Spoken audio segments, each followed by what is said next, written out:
Bonjour, Molani vous intéresse et vous voulez savoir comment bien la jouer, bien l'équiper? Eh ben j'ai fait un guide rien que pour vous. Bah évidemment j'écris ce guide avant que le personnage sorte donc je me base sur les bêta tests et compagnie. Peut-être qu'il y aura 2-3 variations mais normalement je dis pas trop de conneries. Enfin bref, c'est une détentrice d'un œil divin hydro et elle fait un remake des dents de la mer afin de croquer les fesses de ses ennemis.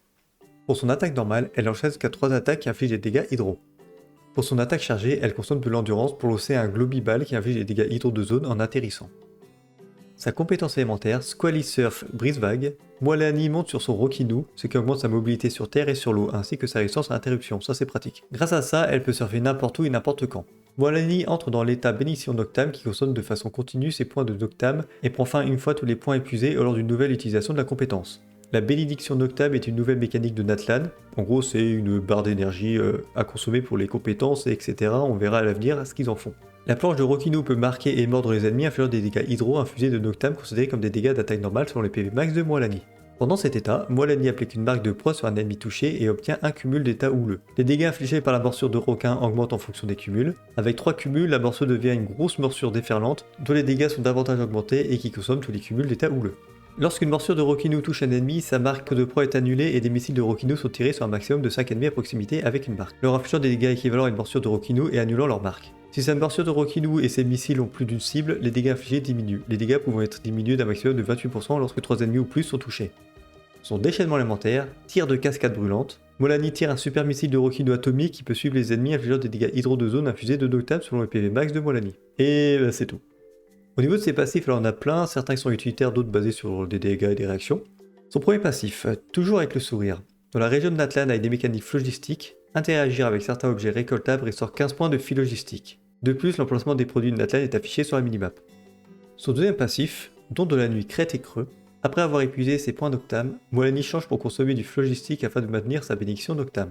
Dans la région de Natlan avec des mécanismes phlogistiques, la transmission Noctam peut être utilisée. Lorsque le personnage déployé sprint, nage et en plein mouvement provoqué par une attitude particulière ou à une certaine hauteur dans les airs, le déploiement de Moalani déclenche l'effet suivant. Elle entre dans l'état bénédiction Noctam et obtient 4 points de Noctam. Et c'est compliqué pour pas grand chose.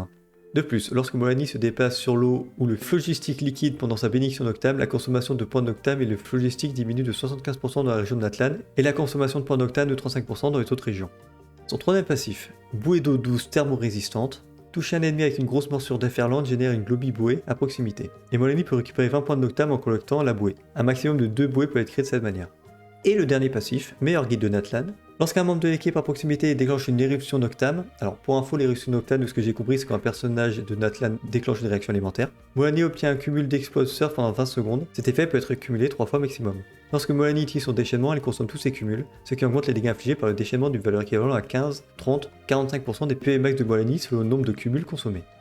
Pour ces constellations, en vrai, on s'en fout, on n'a pas beaucoup d'argent, je vais pas les présenter parce que c'est quoi, c'est, allez, je sors les chiffres de mon cul, 0,1% des gens qui achètent des constellations.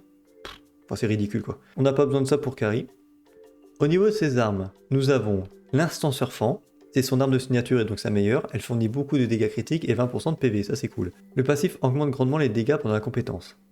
Pour les armes 5 étoiles, nous avons le minerai flottant. La maîtrise élémentaire est toujours intéressante pour les dégâts de réaction et le passif permet d'avoir un bonus de dégâts élémentaires selon l'équipe. Le tome du flux éternel. L'arme possède un gros paquet de dégâts critiques et offre 16% de PV. Le reste du passif n'est pas pertinent sauf pour la génération d'énergie élémentaire. L'origine des 4. L'arme peut être marrante à jouer grâce à son taux critique et son bonus de vitesse de déplacement. Le bonus de dégâts élémentaires est aussi appréciable. Pour les armes 4 étoiles, nous avons le Jade sacrificiel. C'est l'arme du Battle Pass qui possède un bon montant de taux critique et un passif qui augmente les PV et la maîtrise élémentaire, donc c'est cool. Le mouvement vagabond. Cette arme est bonne sur tous les personnages DPS, elle fournit du dégât critique et le passif permet d'avoir de la maîtrise élémentaire et des dégâts élémentaires en bonus. Bon par contre l'attaque ne sert à rien sur elle. Pour ces armes free-to-play, nous avons l'anneau de Yakshe. C'est le catalyseur forgeable de Natlan qui augmente les PV et qui augmente les dégâts infligés par les attaques normales après avoir utilisé la compétence. Ou sinon, la corne à boire cendrée. L'arme est obtenable pendant un événement en 5.0 donc le loupez pas. Elle donne des PV et le passif permet de faire des attaques de zone en fonction des PV. Et le top Malice prototype, c'est si c'est la dèche, au moins il y a pas mal de PV et le passif permet de restaurer de l'énergie et de soigner l'équipe, donc pourquoi pas. Pour les artefacts, nous avons le set Codex d'Obsidienne. C'est les artefacts racistes de Natlan qui permettent d'augmenter les dégâts infligés et les taux critiques de 40% lorsque le personnage bénéficiant du bénédiction Noctam est sur le terrain et qui consomme des points de Noctam. Bon, que pour les personnages de Natlan en gros. Vous pouvez faire un mix de 7, 2 pièces hydro, 2 pièces hydro, 2 pièces PV, 2 pièces PV. Ce sont des mix qui sont bien pour dépanner, mais ça reste efficace. Optez pour la combinaison où vous avez les meilleures pièces, évidemment. Par exemple, 2 pièces PV, 2 pièces hydro. Si vous avez 2 bonnes pièces hydro et 2 bonnes pièces hydro, bah faites 2 hydro et 2 hydro. Hein. La différence n'est pas énorme, donc vous faites pas chier. Et pour finir, le chasseur de la mer chaussée, c'est uniquement si vous avez Furina ou alors des personnages qui consomment les PV de l'équipe, on verra dans le futur peut-être. Le 7 augmente les dégâts des attaques normales et autocritiques lorsque les PV du personnage augmentent ou diminuent. D'où l'intérêt de Furina. Au niveau des statistiques à rechercher, c'est pas compliqué, c'est un DPS, donc vous allez pour la fleur et la plume chercher du taux critique et du dégât critique en stats secondaire, des PV% parce qu'elle a un scaling dessus, et de la maîtrise élémentaire de la recharge d'énergie afin de faire des meilleures réactions et d'avoir son déchaînement plus souvent. Pour le sablier en stats principales des PV, et en stats secondaires du critique, de la maîtrise et de la recharge. Une coupe en dégâts hydro, avec comme stats secondaires comme d'hab, du critique, des PV, de la maîtrise et de la recharge. Et pour le diadème, vous aurez le choix entre du dégât critique et du taux critique en fonction de ce qui vous manque pour équilibrer les stats critiques. Sachant qu'elle a une élévation en taux critique, bah vous en aurez plus facilement. Donc essayez d'opter sur le dégât critique, sinon vous allez avoir peut-être trop de taux critique. Et pour la stat secondaire, la stat critique que vous n'avez pas pris, du PV%, de la recharge d'énergie et de la maîtrise élémentaire. Pour les équipes, grosso modo, elle peut rentrer dans pas mal d'archétypes, mais là où elle performe le mieux, c'est en évaporation et en mono-hydro. Tout ce qui est gel et électrocution, c'est pas si pertinent, vous pouvez les jouer, mais elle apporte rien de plus. Mais du coup, par contre, en évaporation, bah, elle fait vraiment mal. Elle a un très bon DPS théorique, à voir en pratique quoi. Pour les personnages pyro, bah, vous allez utiliser Xiangling ou Deya. Xiangling évidemment pour le DPS complètement débile, et Deya pour permettre d'appliquer l'élément et augmenter sa résistance à l'interruption, même si c'est peut-être pas nécessaire, sachant qu'elle a déjà une résistance à l'interruption avec son requin. Mais dans le doute, on n'est pas à l'abri d'une attaque puissante qui déloge le personnage. Voilà, ce sont les deux personnages pyro qui sont les plus recommandés.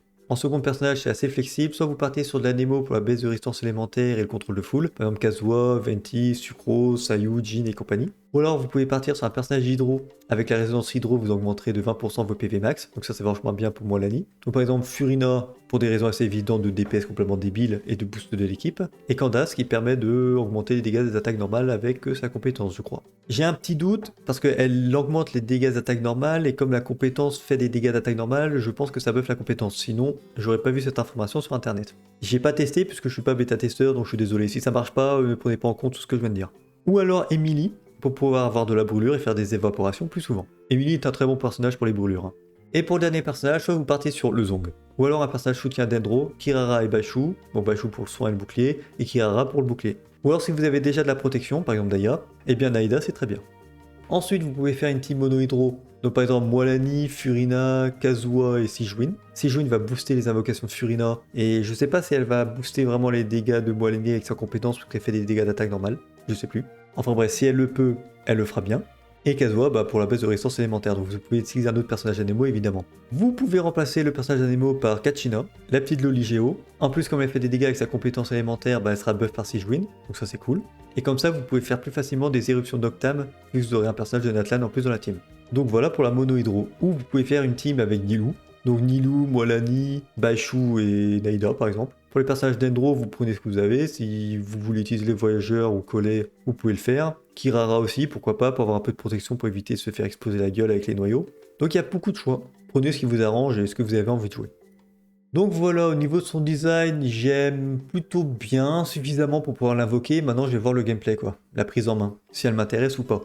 Sinon, au niveau des performances, c'est toujours compliqué de juger un personnage qui n'est pas sorti, mais en théorie, elle fait très mal. Elle a été nerfée pendant la bêta parce qu'elle faisait autant de dégâts qu'une Villette, genre un guide de Natlan qui fait plus de dégâts qu'un dragon, enfin c'était un peu con, un peu aberrant, mais bon, malgré son nerf, elle fait vachement de dégâts. Et bah, il n'y a plus qu'à voir le gameplay s'il est bien ou pas, quoi. Parce qu'il peut être très fort, si c'est chiant à jouer, bah c'est chiant à jouer. Mais ça a pas l'air, ça a l'air marrant. Et puis c'est pratique pour se déplacer dans Natlan, donc ça va forcément être bien au début pour la région.